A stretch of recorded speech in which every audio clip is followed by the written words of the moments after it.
നമുക്കൊന്ന് time travel ചെയ്താലോ? പെർഫ്യൂംസിന് നമ്മളെ ടൈം ട്രാവൽ ചെയ്യിപ്പിക്കാൻ പറ്റുമെന്ന് നിങ്ങൾക്ക് അറിയാമോ? വാ, ഞാൻ പറഞ്ഞു തരാം. ഞാനൊരു കഥ പറയട്ടെ. ഞാനും എൻ്റെ ഫ്രണ്ട്സും 2 കൊല്ലം മുമ്പ് ഒരു മൈസൂർ ട്രിപ്പിന് പോയായിരുന്നു. പെട്ടെന്ന് പ്ലാൻ ചെയ്ത ട്രിപ്പായതുകൊണ്ട് ഞങ്ങൾ ഓൺ ദ വേ ആണ് ഞാൻ പെർഫ്യൂം മേടിക്കുന്നത്. ഞാൻ ഒരു സിംഗിൾ പെർഫ്യൂം വാങ്ങിച്ച് ഞാൻ through out the trip use ചെയ്യാൻ വേണ്ടി വെച്ചു. ആൻഡ് അതൊരു ഭയങ്കര മെമ്മറബിൾ ട്രിപ്പായിരുന്നു. ഞങ്ങൾ ഒരുപാട് ഇവൻറ്റ്സ് അറ്റൻഡ് ചെയ്തു, ഒരുപാട് ആക്ടിവിറ്റീസ് ചെയ്തു. ആൻഡ് അത് നമുക്ക് പറയാൻ പറ്റില്ല, അത്ര നല്ലൊരു മെമ്മറബിൾ ട്രിപ്പായിരുന്നു.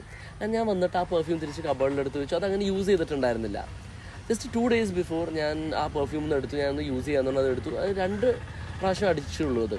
പക്ഷെ അതിൻ്റെ ആ ഒരു ട്രിഗർ, ലൈക്ക് അത് അടിച്ചപ്പോൾ തന്നെ ഞാൻ ആ മെമ്മറീസിലോട്ട് ഫുൾ ഇമേഴ്സ്ഡ് ആയിപ്പോയി. ലൈക്ക് ആ അന്ന് ചെയ്ത ആക്ടിവിറ്റീസും എല്ലാം എൻ്റെ മൈൻഡിൽ വന്നു. ഭയങ്കര നൊസ്റ്റാൾജിക് ഫീലിംഗ് ആയിരുന്നു അത്.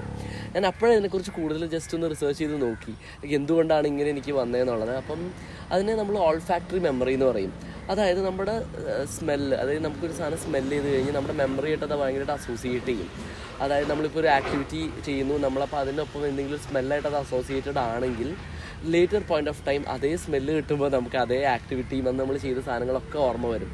അതാണ് നമ്മുടെ ബ്രെയിനിൻ്റെ ഒരു ഫങ്ഷനാണത്. അപ്പം ലൈക്ക് അതൊരു ഡിഫറെൻറ്റ് എക്സ്പീരിയൻസ് ആണ്. എനിക്കത് ഭയങ്കര ഹാപ്പിനെസ് ആണ് ആ ഒരു മൊമെൻറ്റിൽ ഫീൽ ചെയ്തത്. ആ ട്രിപ്പിൻ്റെ എല്ലാ മെമ്മറീസ് വന്നതും അത് ഭയങ്കര ഡിഫറെൻറ്റ് എക്സ്പീരിയൻസ് ആയിരുന്നു. നിങ്ങൾക്ക് അങ്ങനത്തെ ഒരു എക്സ്പീരിയൻസ് ഉണ്ടായിട്ടുണ്ടോ? ലൈക്ക് പേഴ്സണലായിട്ട് ഇതുപോലെ ഒരു ട്രിപ്പോ അത് എന്തെങ്കിലും ഒരു ഇവൻറ്റ് നിങ്ങൾ അറ്റൻഡ് ചെയ്തു ആൻഡ് ആ ഒരു പെർട്ടിക്കുലർ സ്മെല്ലായിട്ട് അസോസിയേറ്റഡ് ആണ്. പെർഫ്യൂം ആവണം എന്നില്ല, അത് എന്തൊരു സ്മെല്ലാവാം, ലൈക്ക് എന്ത് ഡിപ്പെൻഡിങ് ആണ് എന്ത് ആക്ടിവിറ്റിയും. അങ്ങനത്തെ എന്തെങ്കിലും ഉണ്ടെങ്കിൽ നിങ്ങൾ കമൻസിൽ അറിയിക്കുന്നത്. അതെല്ലാവർക്കും അതൊരു ഡിഫറെൻറ്റ് എക്സ്പീരിയൻസ് ആയിരിക്കും അതറിയുന്നത്.